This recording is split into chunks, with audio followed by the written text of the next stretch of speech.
This is ACOFAE.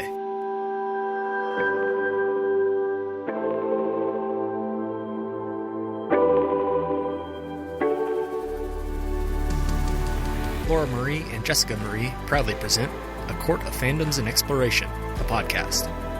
Fair warning, everything the hosts say is explicit, full of spoilers and adult content and shall not be used against them. They have opinions. Let's try not to drag anyone for expressing themselves and just have fun for an hour. We all deserve it. This episode contains spoilers from all the Dark Olympus series books with mentions of wicked villains, The Purge, Peerless, and Throne of Glass. There's also mentions of drug use, sexual assault, and childhood trauma. For a full list, please see show notes. Hi, everybody, and welcome to A Court of Fandoms and Exploration, your weekly deep dive into the YA literature and fandoms that we love. I'm Laura Marie. And I'm Jessica Marie. And today we are discussing Cruel Seduction by Katie Robert. And like we like to share, thank you to Sourcebook and NetGalley for our arc. Like with all arcs, this is for an honest review. We did have some formatting issues, like right off the bat. Laura, you want to share yours? Yes. Okay. So formatting issues. I read this through NetGalley, and the NetGalley page count is 274. And I read this on my iPad. I read this through the NetGalley app, and you can play with the font sizes. You can make everything, but you can do all sorts of things. The page count does not change. That page count is set firm at 274. Jess was sent a paperback copy. Yeah. I was fortunate enough to receive a paperback copy of Cruel Seduction, and it's $362. So we just wanted to put that out there because if there's moments and this conversation is based on the arcs that we received. So if there are moments in this episode where if we sound confused with what the other is saying, we're not sure if it's just editing or sizing issue, or maybe Laura, maybe 100 pages were edited out of Laura's copy. And then I was maybe added 100 pages. We're not sure. We're going to know as we continue this conversation. But we did kind of discuss briefly before we started recording some of the main plot points that we were aware of. So hopefully, and we seem to hit them. So maybe it was just how formatting is. It doesn't take away from the story that we know as of now, but we can really jump right into it. Yeah, and I just want to say that I did have kind of just a blind panic all week about this, because I was like, okay, am I reading something that Jess is reading and it's totally different? How is this going to be? But I discussed this with editor Sam, and he said, fuck it, it'll be good content either way. So here we are. This is like when we had our Fearless episodes with some of the books that we read in our series, where you had the physical copies, and then I had tried it with both Audible and ebook, and the formatting there, we were we read two very different stories. No wonder we weren't understanding the context. Since then, we've put a pin in that series until I get all of them in physical form. So this, like we said, this is the fifth book of the Dark Olympus series at this point, right, Laura? Yes, I do believe this is the fifth book in this series. This, to me, is very much, I would say it's a travel book, but they don't really go anywhere. This book is very much a consequences book, I think is a good way to put it. Jess, who is in this book? Because the marketing for this book has said it is a very messy book. So who are these messy people? So our four key messy people in this book, which we also get 4 POVs in all of the chapters. We have Aphrodite, who is also known as Eris. We know her also as Helen/Ares and Perseus/ Zeus's sister. We have Pandora, who has come from another city, came over with Minos and his little brood. That also included Theseus. We know Theseus from books Wicked Beauty and Radiant Sin, because in Radiant Sin, our sexy clue book, he kills one of the 13, Hephaestus, which enacts one of the clauses, which means Theseus is now the new Hephaestus. We also have Aphrodite / Eris's lover, and we'll use those interchangeably throughout this book, Adonis. And he's like, I'm a pretty boy, golden retriever energy. I am heartbroken that she is marrying for politics and power, so she could have control of Theseus, because we're trying to figure out who is infiltrating this 13 and trying to destroy Olympus from within. And those are just like our main key players. Of course, we have like our reoccurring characters, the rest of the 13. Hades pops in and out. Eurydice pops in and out. We know her as one of the Demetrio sisters.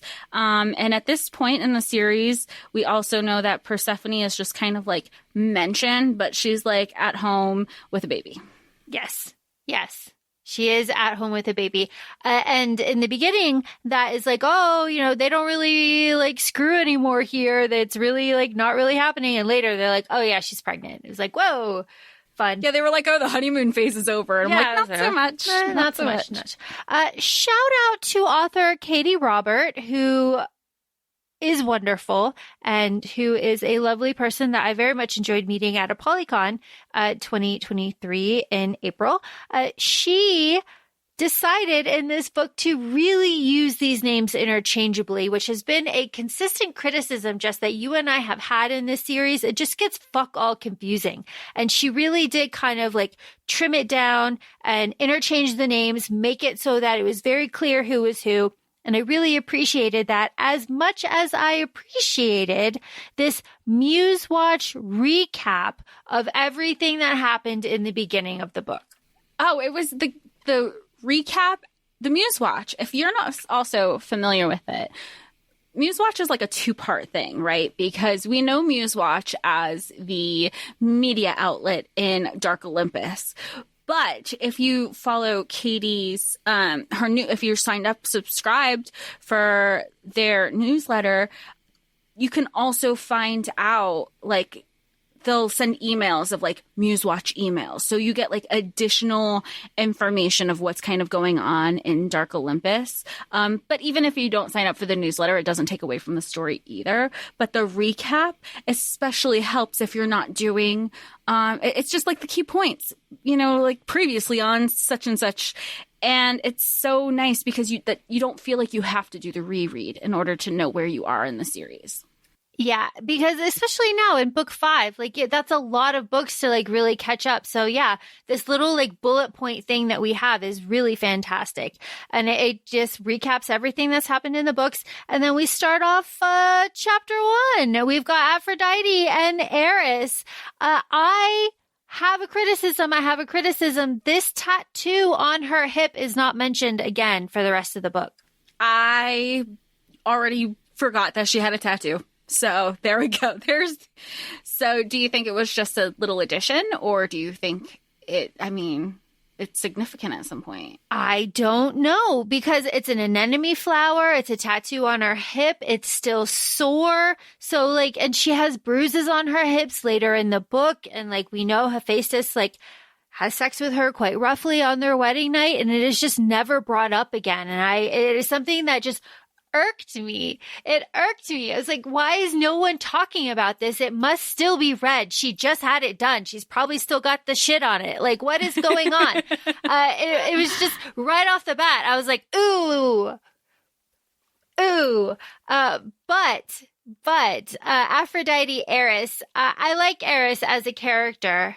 She is interesting. She's very Nesta-like. Yeah, and she's another one who is very bigger picture, and it's said throughout the whole book. It's exactly why she's marrying Theseus. She has to turn away the love of her. Adonis shows up on her wedding day saying, let's run away together. Let's do this.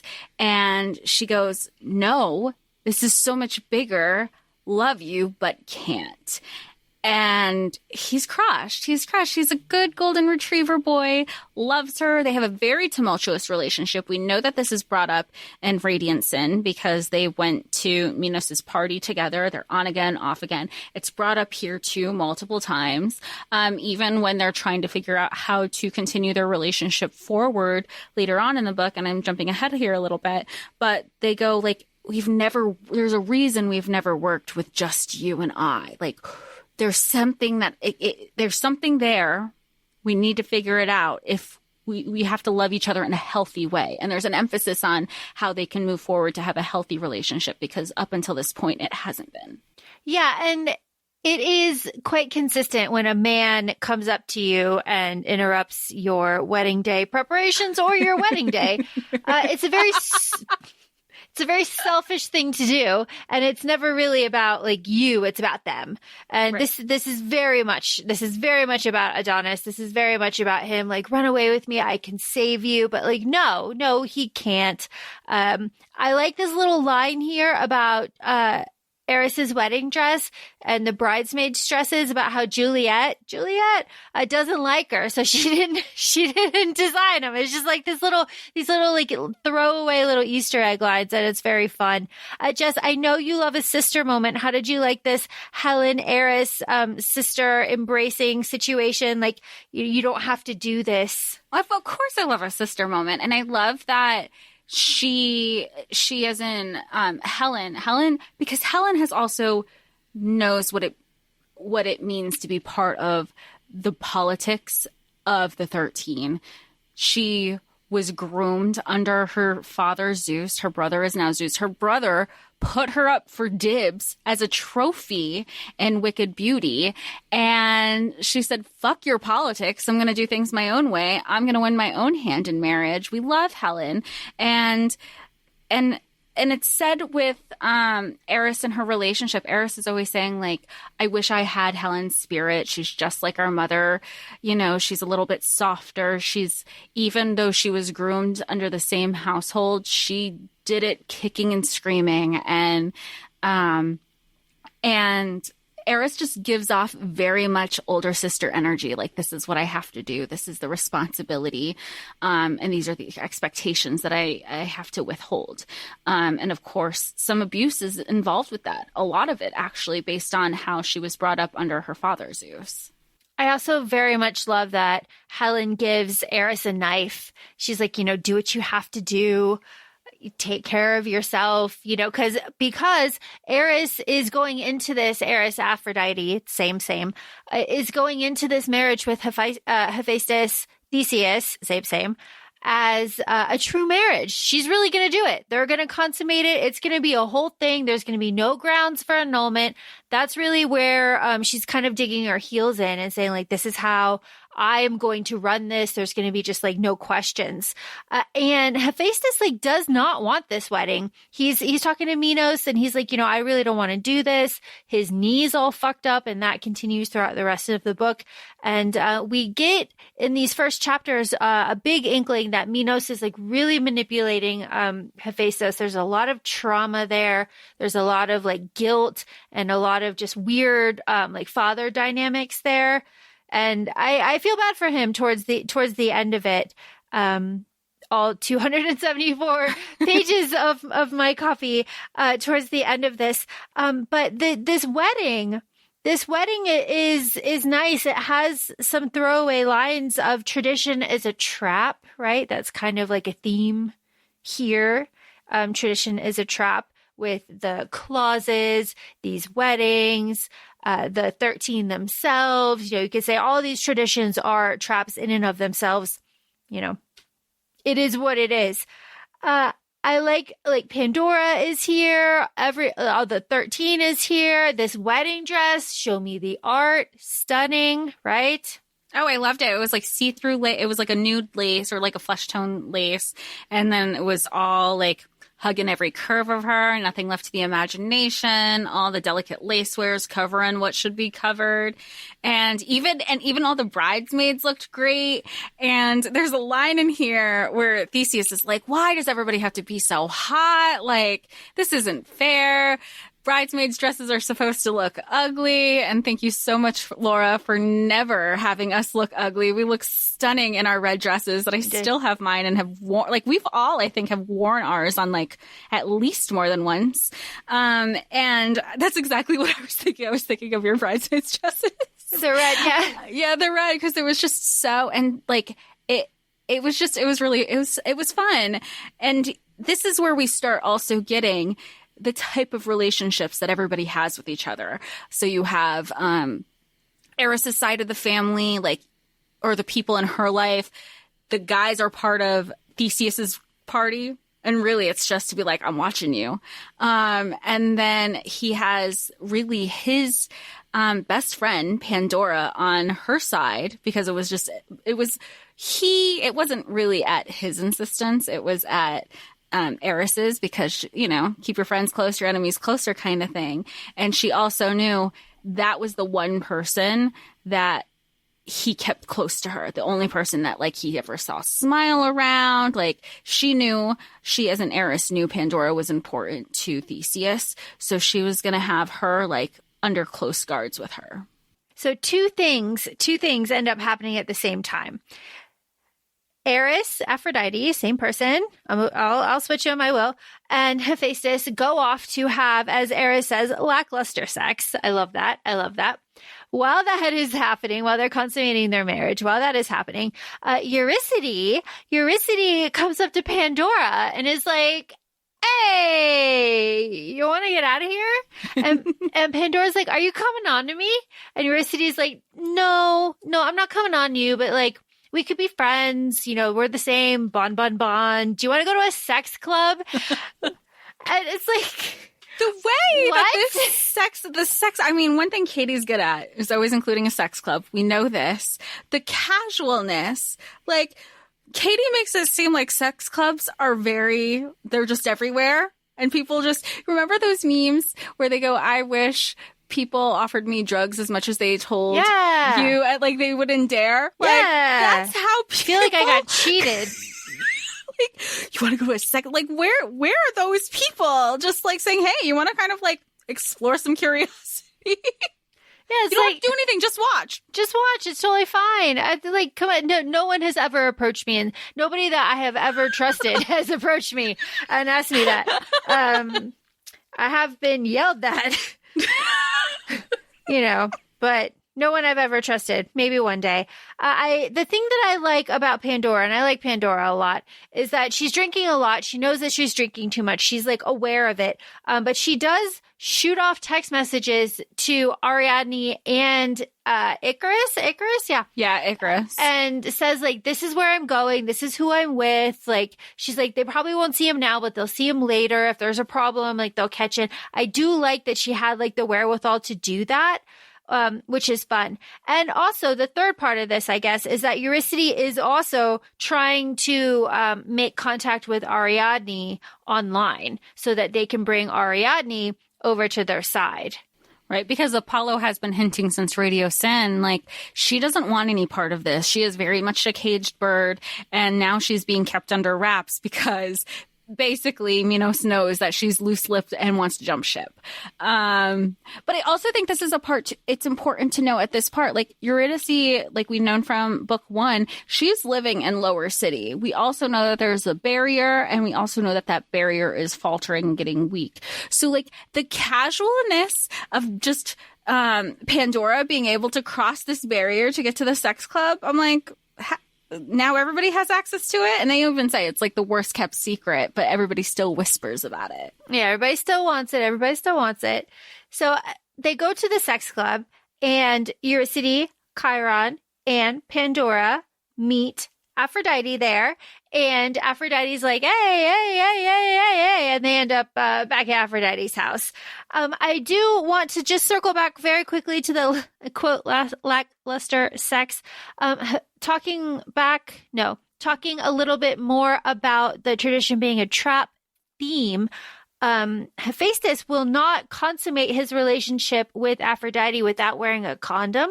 And he stops and says, like, you will not trap me this way. Like, I will not have children with you. And that is, like, he says that very clearly from the beginning. And I just wanted to point that out. You don't see that a lot. And you haven't seen that in this series. Someone being like, you will not trap me this way. Being very specific about it. Yeah, because we've had a lot of talk about, I mean, and we praise Katie for it, about like the conversation with consent and like checking about protection and birth control and testing. And that happens here. And he even says, he goes, look, papers can be forged. But he's also saying, he, as in Theseus, he's saying like, but this, you can't lie about kids. And she's like, joke's on you. I don't want anything to do with you, but like respect. And they both have like an internal dialogue about how they respect each other, because she was also prepared. She had condoms in the nightstand. He was like, but respect that she knew that I was going to ask that. Everybody's like, because that's the thing between everybody in Olympus, especially the 13, is they're trying to think ahead of the other person. Absolutely. Absolutely, which is just like a fantastic segue to Pandora passed out at Eris's house, and Eris staging that photo and taking the photo, posting it online with random emojis, and just like sitting back and waiting for the fallout being Hephaestus just like storming in. I do love this little detail of Eris having like a very elaborate bougie coffee and tea routine that like calms her down. It's very fun, and I'd like to see her set up. Fantastic. And keep in mind, this is all happening. She hasn't slept at all. She's kind of been, and there's a comment where she's like, she's gone 48 hours. She still hasn't slept. And she's after, she's expecting all of this. She's expecting Hephaestus to come over and be upset that Pandora's in her bed. She's like, nobody's going to know who it is except Theseus. So he comes over roaring. And even after he walks away, Eris is like, he doesn't even see that I'm already so ahead of him, because how did he get up? How did he get past security? How did he get through my door? All of this was concocted, and I like counted on his rage for me, like leaning into his best friend to set him off. And she's like, and he played right into my hand. And even meeting Eurydice at the bar after this to be like, hey, is everything going according to plan? Eurydice's like, that photo and Eris is like, look, I draw the line at sexual assault. And she's like, oh, but you're okay with murder? She's like, it's 13. We're 13. This is the one. Yeah, she's like, shut up. She's like, this is the one thing. It's like, come on. What murder? But it was really, and this is like where you obviously see everything set up, and we've known this has been getting set up since Neon Gods, but you're seeing it like the circle is getting more closed, where Eurydice is like, why me? Why are you picking me? You know not to fuck with me just because of all my sisters. And Eris straight up says, she's like, look, everybody protects you like this precious little gem, and they don't realize that like how much power and value you hold. And this definitely strokes Eurydice's ego, because she does have these thoughts about not feeling valuable and just like this thing that needs to be protected. And she has value in like, wow, somebody is depending on me, and not just because of my looks. Very Elaine energy, I could feel. Very Elaine energy. And the quote that I wrote down is, they have kink clubs everywhere. They aren't mythical, which is just like very funny. Like, okay, all right, sure. I believe you. I absolutely believe you. And Pandora and Eris is like, yeah, let's go. Come on. You want to go. Don't they have them in the place that starts with an A, where all of these people are from? AEA.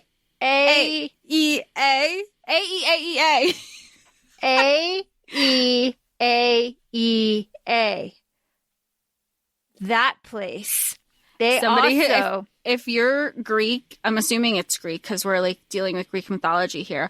If somebody who's listening speaks Greek, please feel free. Send us a DM with a little voice memo that tells us how we're supposed to be saying that. Yeah, because it's going to be the place with an A where they're from, because I've asked several people how to say it. I can't. But they also have kink clubs in the place with an A where they're from. And this is, I like this, come with me, come on out tonight. It's so fun. I just like that. It's like, let's go to the sex club. All of these books are like, let's have something to do with the sex club. It's not it can't be a casual bar. Let's not go to Starbucks. Yeah. Why do that? Yeah. No. It's fine. But I have though, when Pandora and Eris do go to the club and they are aggressively fingering each other, that's fun. There is the first reference of humans being earthy, and that is repeated from starting here throughout the rest of the book, earthy as a description, which, I perked up a little bit, like, that's weird. That's a weird way. Yeah, that's very, very specific. Yeah, so yeah. I don't know what's going on with that, but earthy. But before that, we meet Icarus and Ariadne when Pandora goes home, and we get a little background on them. Icarus being the true son to Minos, he's the outsider of the family, and they are on house arrest. They can't go to the kink club. Minos has ordered them to stay inside. I find it very interesting. I know this is like, it's definitely to differentiate the relationships, the type of familial dynamics that are going on here. And this is kind of brought up and Cassandra picks up on this in Radiant Sin about how Minos will like show off Icarus and Ariadne,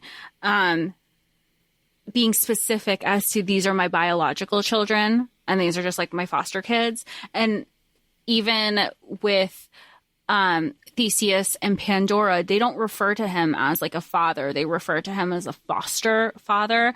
And really, that's really just at that point, it's almost like a legal guardian, because we get some background of like how they became, like basically how they were adopted out of the system when they were 15. Into like his guardianship, really. Yeah, into his guardianship. And that story, that like Eris calls it like his sob story later, is the thing that kind of bonds everybody together. It's just kind of like, we're all people here kind of situation. Like, I had a bad childhood. You had a bad childhood. We all had a bad childhood. So I like that they kind of explore that a little bit. We haven't touched on Adonis taking Theseus to his like family bar where they strike the deal to like revamp his image. I like that they flirt a little bit here. And I do want to refer to the other parent. I know that phrasing is intentional. It's another little thing where I was just like, okay, sure. So the other parent, it's not the mother. So there's that.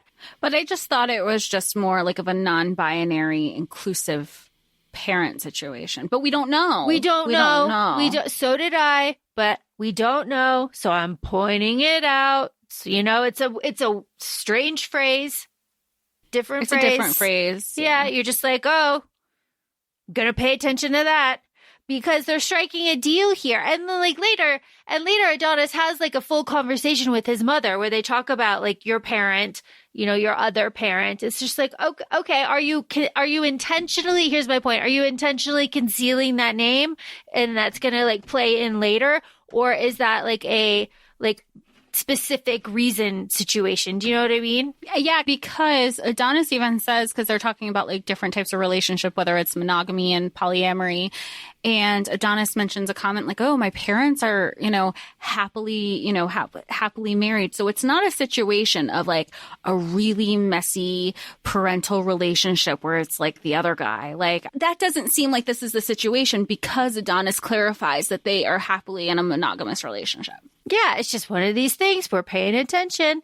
And this deal here that Theseus and Adonis strike is to like play the doting husband in the media. We're revamping our image. And they're also wildly attracted to each other. I mean, yeah. What? Does Katie write like not attractive people? She does not. She does not. Of course, everybody's attracted to everybody.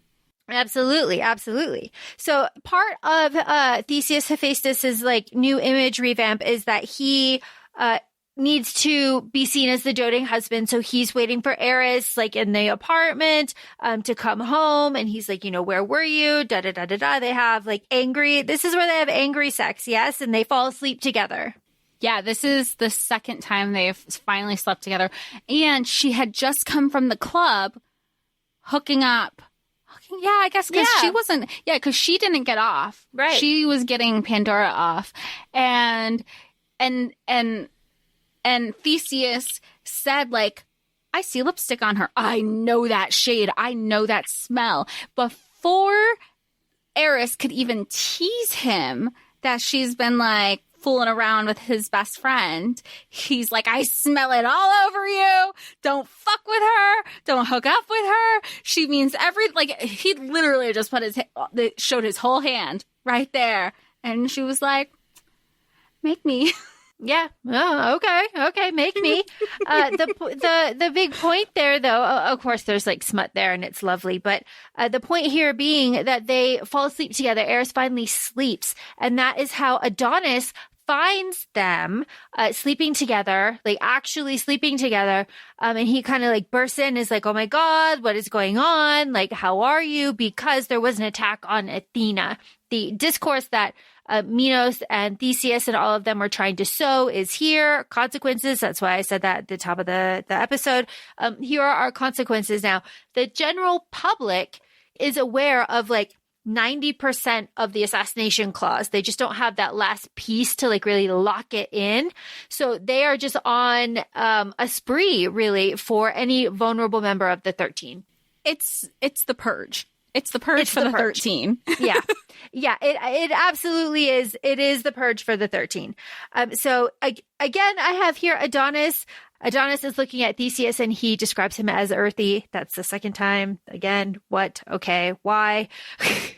It's just okay. And Adonis is hurt through all of this because he has spoken to Theseus at this time. And because he knows how restless of a sleeper that Eris is, the only time, like there were times where, like she says earlier in the book, she goes, the only time she was able to sleep is sometimes she would go over to Adonis's, and that's when she would actually get like a full rested night's sleep. So that's what, and Theseus is so confused. He's like, yeah, you keep saying we slept, like we were exhausted, we were tired. And he's like, that's not, it's so much bigger and deeper than that. But everything is always bigger and deeper because they're using like given names and not title names. But again, to what Laura said at the top of the episode, the clarification in this is beautiful. Like, you weren't trying to know who we were connecting. It was great. Yes, it was. You could just like take that brain power out of it and focusing on other things, which is Hephaestus runs like home after this because he really doesn't want to go work in his building because those people are smarter than he is. Wah. And he doesn't like waiting for 4 hours of reports because it makes him feel stupid. Wah. So he goes home and yells at Pandora, which is like, great, super great. And he's like, you're being used, like you're naive. She's like, stop right there. Enough, sir. We grew up in the exact same place, the exact same lessons. We had the exact same life. Who the fuck are you to say that I am naive, sir?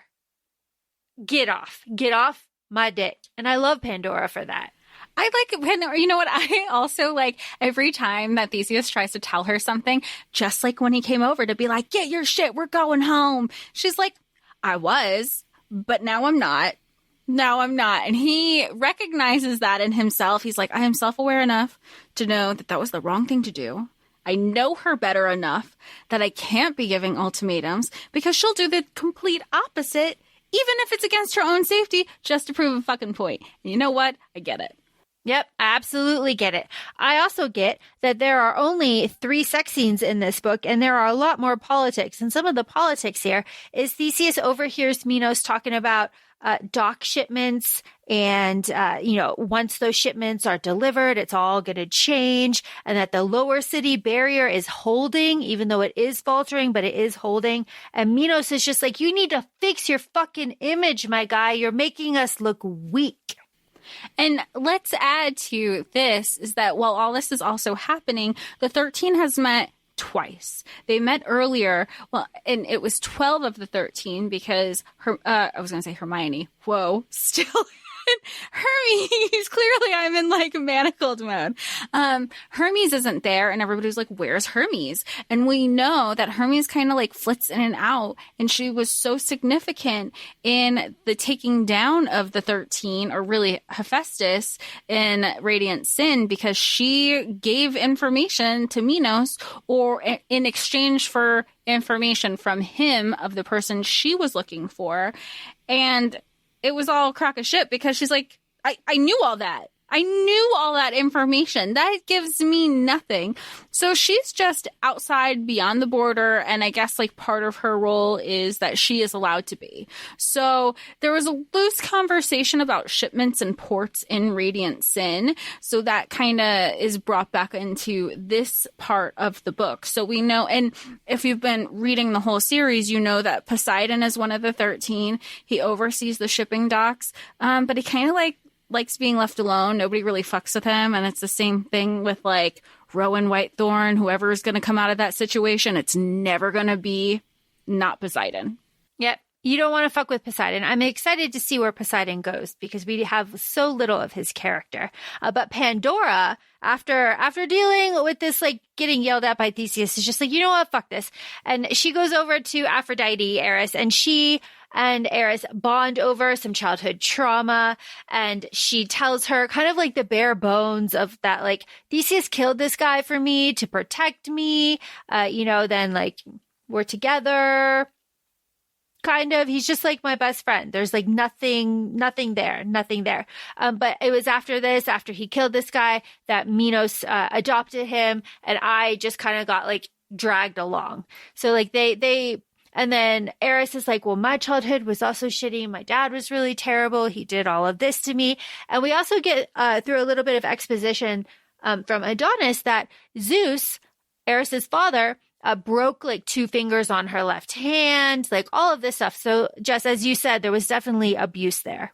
And I also like speaking lightly on that. I like that Katie also adds into the fact that abuse doesn't necessarily have to be physical. It's the psychological trauma that comes with narcissism, like narcissist parents, including like how they talk about silent treatment a lot and like pinning siblings against each other, like the, things that are you would think are like more political machinations, like happening in a sibling dynamic with narcissistic parents. Like it is such like a CPTSD that even though it's not super delved into, I appreciate the acknowledgement that this is a form of abuse. Absolutely. And it is from this kind of shared bonding between Eris and Pandora that we get this, like, Pandora doesn't want to be kept, right? Like, she doesn't want to be in a box. That's the end line. She doesn't want to be in a box. But Eris is like, fine.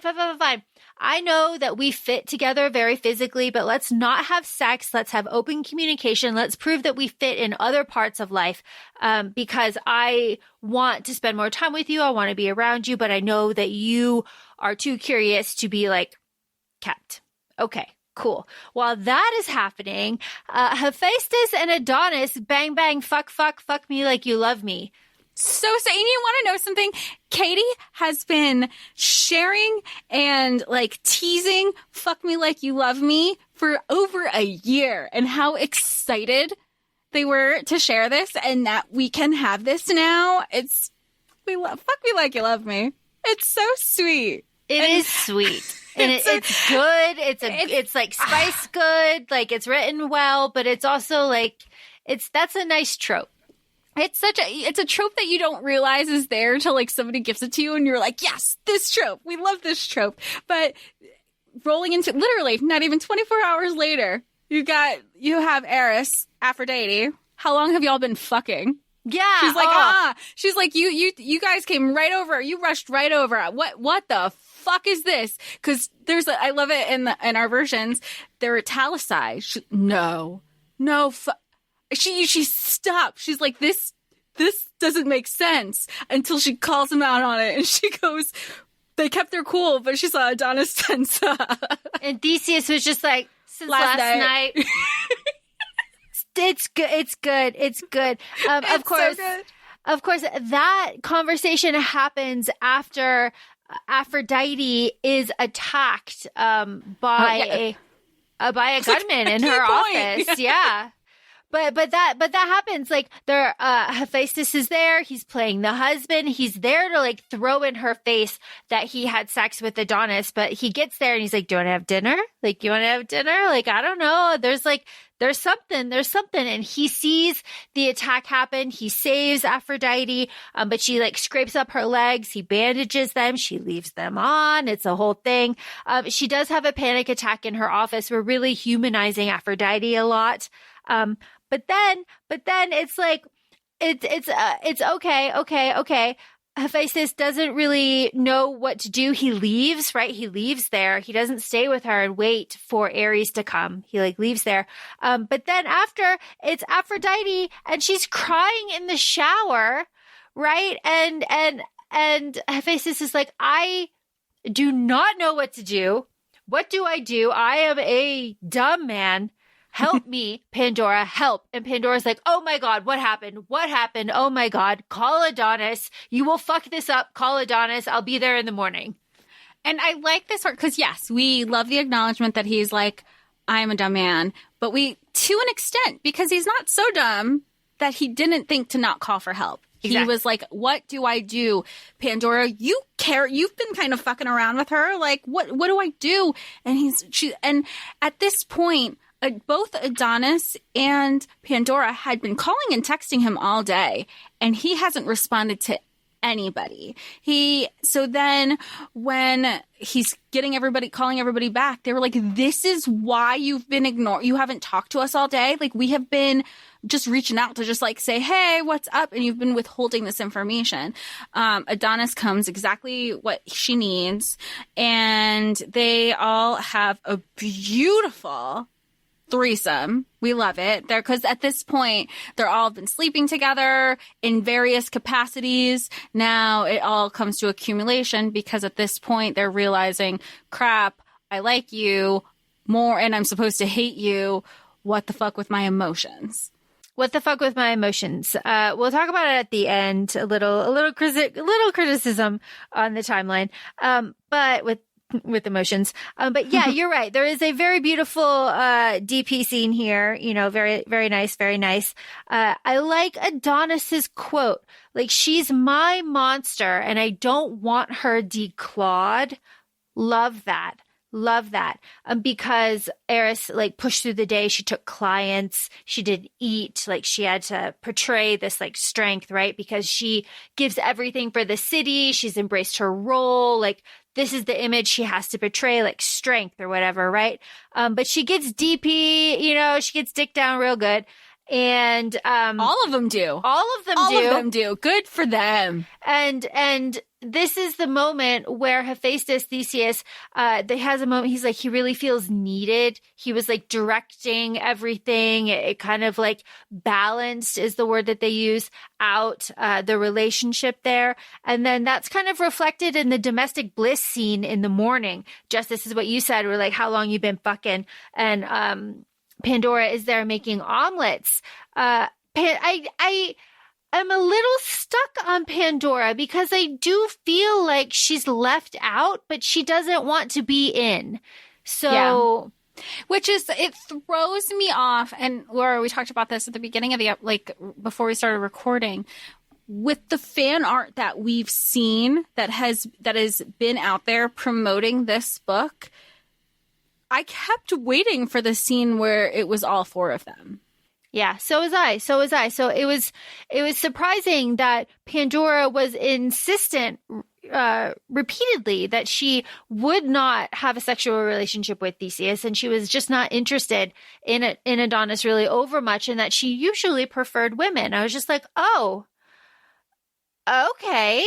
I think, and I understand from different like poly relationships that dynamic is popular, that it's not always going to be everybody is going to be involved, but everybody is going to be accepting. Yeah, I don't know. I just wanted Pandora to be included, because she's not included in her Minos family, right? She's the outsider there. Yeah. And I just, but she seems happy. So I guess, she's happy. It is what it is. And she's happy to feel, I think, and there's something that she always says, like when it's her interactions with Icarus and Ariadne, where she was like, you know what? I was always disposable to Minos. They're under lock and key. There's something to be said about like someone being apathetic towards you, because she goes, I have this freedom. I'm coming and going as I please. No pun intended. But she really, there is a sense of freedom there, even in this new city, of not being locked down.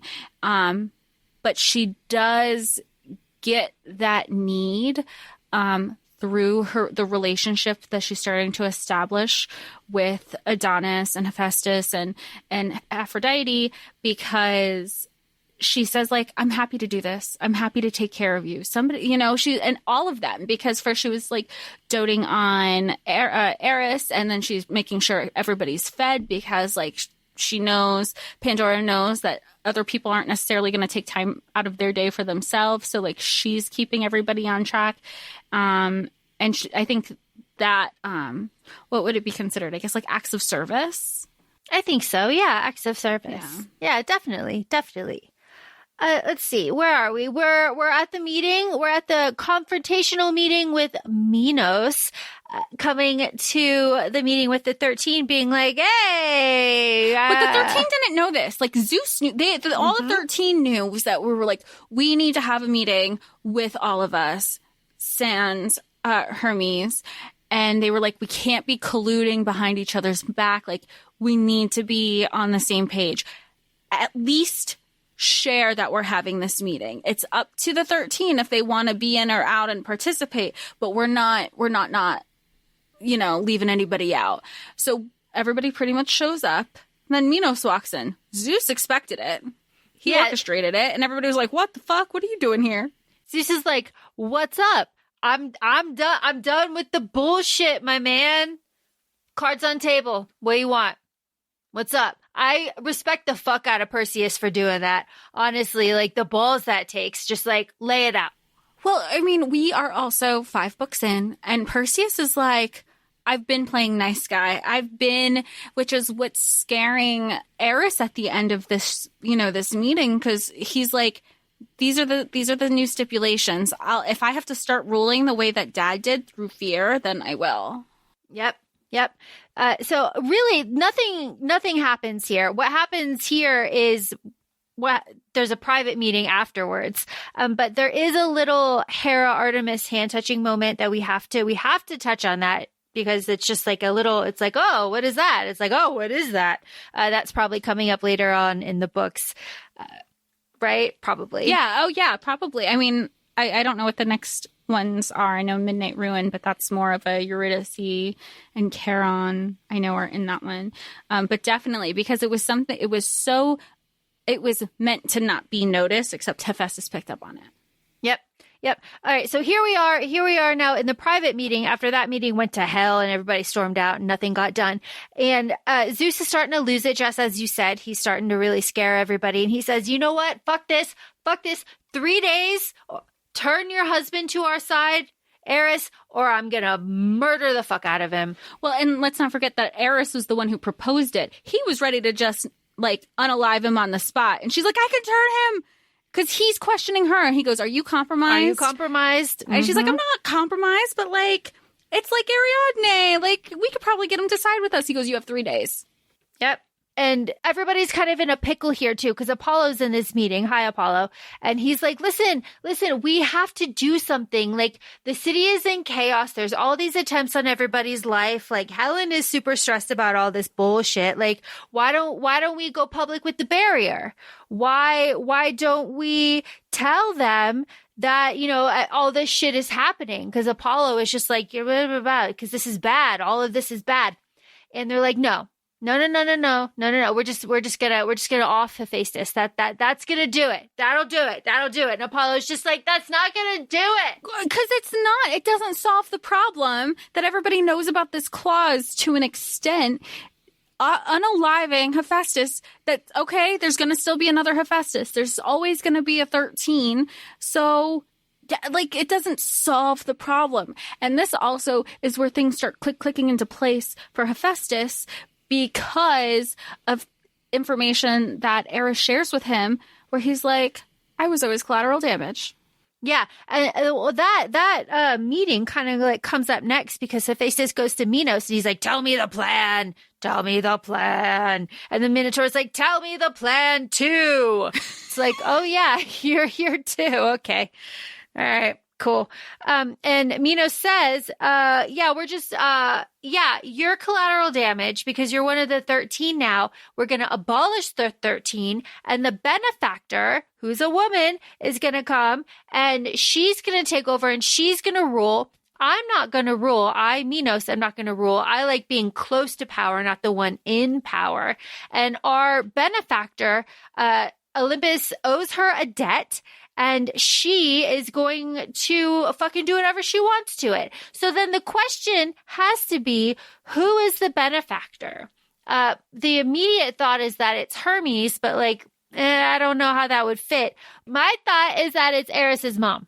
I think that makes sense. And that was one of the questions I was going to ask you. I thought it was assumed that we knew it wasn't Hermes, because at the end of Radiant Sin, the benefactor is who Hermes is trying to get information from.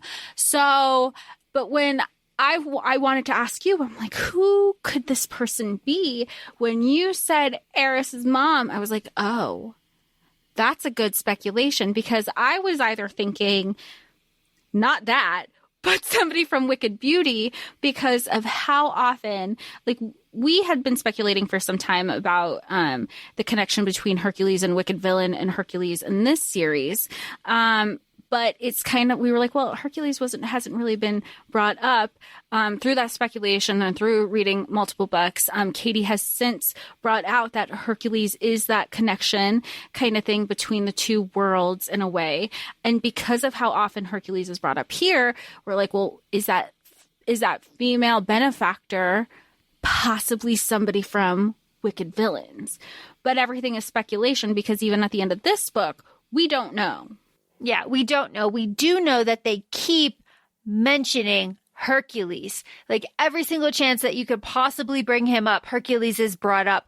Also, as long as we're on the topic of things that are brought up kind of for no reason, but repetitively, is the soullessness of the city. And how the architecture has no soul, there's no color, there's no life, how it's not like this in the place with an A where everybody is from. It is like soulless. So Hercules and then soullessness. I don't know what the theme is there, but it's there. Someone smarter can tell us. Well, and then also with the Hercules, it's the he'll never come back. And I'm like, never say never. Yeah, okay. Like, you're like, oh, well, that's just you telling me he's never going to come back and never going to make he's so happy. And I'm like, is he? Because this is giving me, he's definitely coming back, actually. Yeah, it's like, no, okay. The soullessness is interesting, because then I also remember in Electric Idol, it's exactly why Psyche does all the interior decorating for Eros, because she's like, everything is so cold. Like, she wanted so much personality brought to their home space. Yeah, there's a theme there. I don't know what it is. It is something. It's a theme. It's a theme. So we have Adonis and Eris then going to meeting lunch where Pandora ordered them food. This is like our delivery. Let's order in food. That comes up later. And this is where they agree that a 4-way relationship would be best for them. So Adonis and Eris agree that their relationship was like missing something, that there was like a piece missing, that they really felt like the domestic bliss that they experience is what they want and they could have that. Good for them. And I know what's also really nice is that even like they're like proposing different things. They're getting everybody on the same page. The last person they have to have like be on the same page with them as Theseus is that they're like, oh, this is going to be messy. And they're like, any messier than it is now? Like, they're like, well, good point. Like, I like you, you like her. I'm fucking my ex and his wife, and it's all over the place. But like, I think, and they there's so much acknowledgement and there's communication, and it's almost like we're going to be hyper aware that there's going to be some hiccups, but we also have to agree that we're willing to work through them if we want this to work. Speaking of working through it, if we want it to work, Pandora, our little piece Pandora, she goes over and meets Eris, and they're like, you know, she's dressed up. It's like a whole thing. And Eris is like, hey, BT dubs. I know you don't want to be kept in a box. I know this. Here's a box for you, though. It's called a bedroom. And in this bedroom, there's a smaller box called a closet. And inside that closet is loungewear that I have bought for you. So please hang out here in this box. Mikasa Sukasa. Yeah, Mikasa Sukasa. It's an apartment, so I imagine it's a lot of boxes stacked on each other. Is there symbolism? I don't know. But here's Pandora. Here comes Adonis. Here comes Hephaestus. Here comes a foursome domestic bliss until poison on the takeout, until mass gunman attack, until knife in Eris's belly. I was not expecting this, I'll be totally honest. Yeah, I wasn't expecting it with Eris. I was expecting it with Hephaestus. Yeah, definitely. Because he kept saying he couldn't breathe and that it was getting hard for him to yell. So I thought he got like shot in the lung and I don't know, like a collapsed lung, I guess, situation. I thought that's what was happening to him the entire time. And then I was like, double take, look at like Eris is the one who has it. And then of course, and at this point, it was only Eris and Hephaestus because with all the poison food, they're like, oh, now we got to go out and get more food, but let's just throw this out. So Adonis and Pandora were like, we're going to throw this out together, safety in numbers, but also they're leaving Eris to throw it on to Theseus. You're going to have to tell him about this polyamorous relationship we want to have. Have fun. Bye. And they come back like, what the fuck happened? There's a gunman. There's two, right? Like they just kind of barge into the door because they didn't come through the window because at that point there's a previous conversation that, what should have been the clue, which I don't know. I remember reading it and I was like, huh. And I just kept reading because Helen / Ares is like, be safe, sis. And she's like, look, why are you going to have people? I'm on the 40th floor. If I get attacked on the 40th floor, you have bigger issues to worry about with your people. And this is also, of course, you knew something was going to happen because Achilles was like, fine, I'll leave you, but I'd feel much better if I had like two guys just like hanging around. She's like, I'll call you if I need anything. He's like, I guess that's okay. You know, he got reamed out by Helen that that was not okay. Not okay. It was not okay. It was not okay at all. And there is now a concern that everyone is compromised at the hospital, right? Like the doctors, the ambulance drivers, everybody could be out to kill Eris and take the spot, and in the way that they think they could take the spot. Because of the claws. So it's like, oh my God. So Adonis and Pandora stay to clean the house, which I thought was very thoughtful, while Zeus and Hephaestus Zeus goes with Eris to the hospital and Hephaestus goes to confront Minos. So it's like three separate directions there. But then Adonis and Pandora start freaking out. They're like, oh my God, what if something happens at the hospital? So they rush to the hospital. That would have been me. I would have been like overthinking, rightfully so, because they're like, everybody's compromised at this point. Because even if, and you know, they're trying to be logical, like Zeus is there, nothing's going to happen. And at the same time, you're like, but Zeus is one of the 13. If everybody's so I get that fear.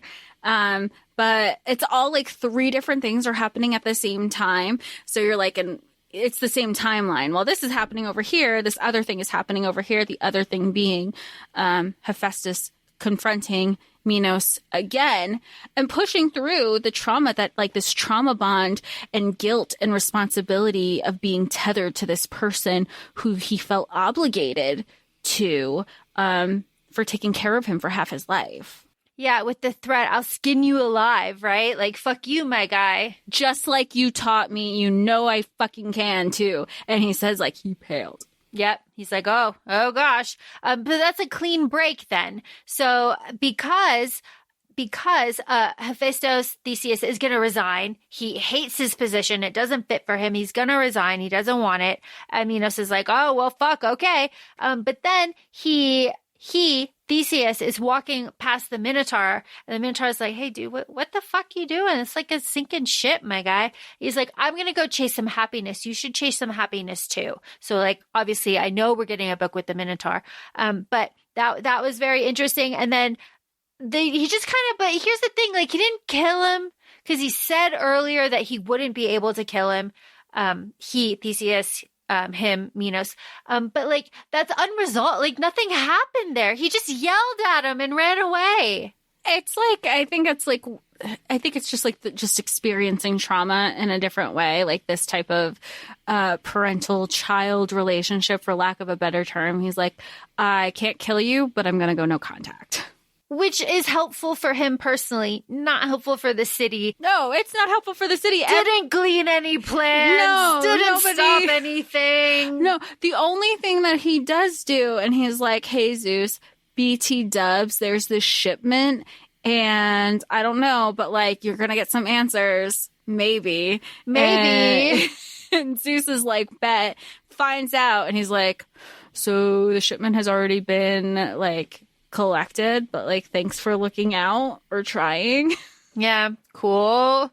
Helps us nothing. Yeah, helps not at all, but okay. And then this is the last scene in the book. We have a big love declaration in the hospital, right? Everybody's there. Aphrodite's going to resign. It's going to go to her assistant, Seele. Hephaestus is going to resign. He doesn't want it. They're choosing love. They're choosing the 3 of them, not the 4 of them. The book ends and it says 3, not 4, because Pandora doesn't want to go into a box.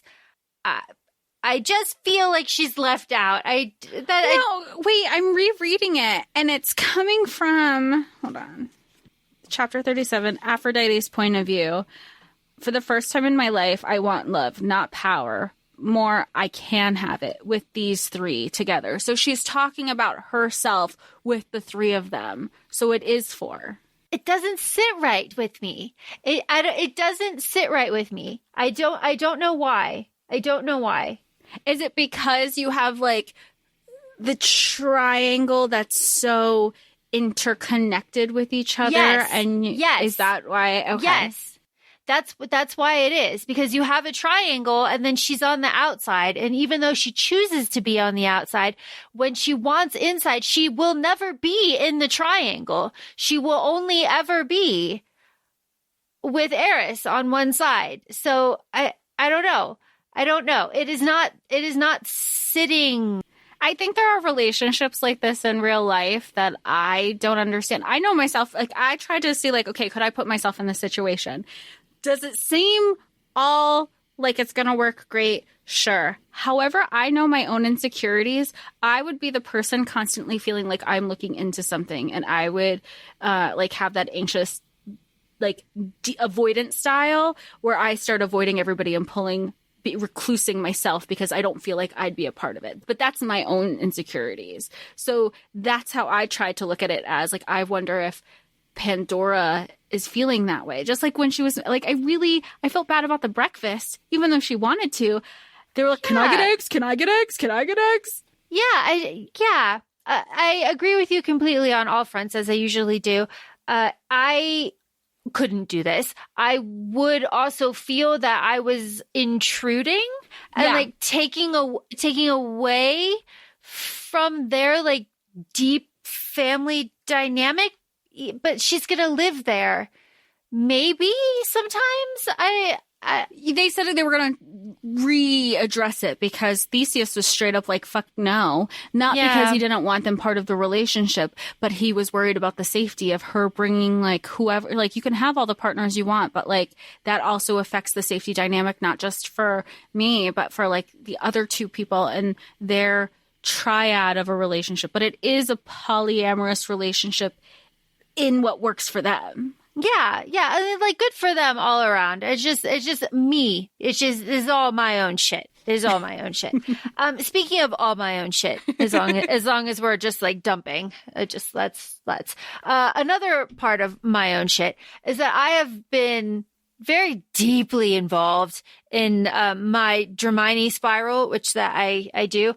And those fics are the slowest of slow burns. The slowest of slow. Years. We're talking years. So.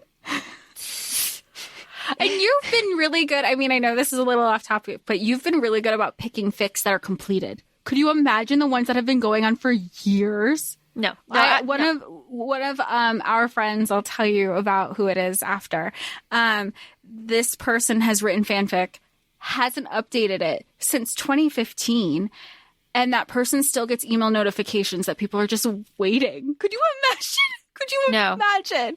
No, I could not. The expectation and the pressure would absolutely crush me. I would be Ash. Okay.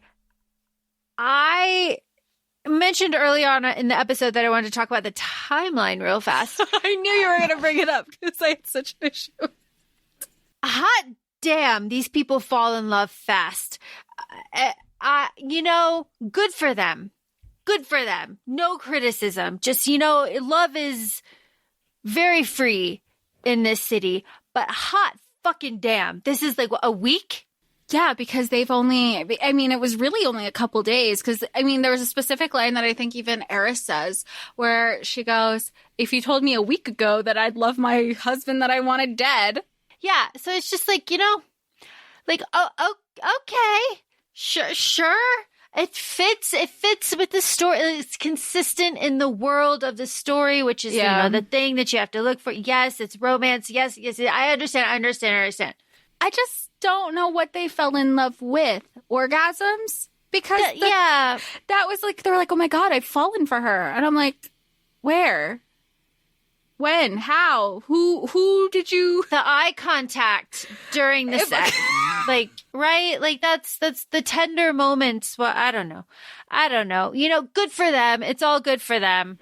But again, it's fantasy. Like, I think we've had this conversation before that sometimes it's like we have to take the two of our big three for both of us are earth signs. So, like, that logic and earthiness. The earthiness. That's an excellent way to circle back, Jess. The earthiness. What is the earthiness here? We had to remove that a little bit to be like, maybe not so much. We removed it and we gave it to Hephaestus and Adonis. They took our earthiness. Very fun, very fun. I hope to never be described as earthiness. If you meet me in person, please never say that to me. I will again turn into ash. Jeez. I do have to say though, when I am talking about the timeline and just how quickly these characters fell in love, that is to say that my usual criticism of Katie Robert books being a pacing issue, I do not have that problem here. Maybe I'm missing 100 pages, but I felt like this moved along quite nicely and there weren't any lulls or kind of just like, everything kind of was just like bang, bang, bang going on. So that was nice. Yeah. No, and I think part of that is because it was like what you didn't call it a travel book, a consequence book.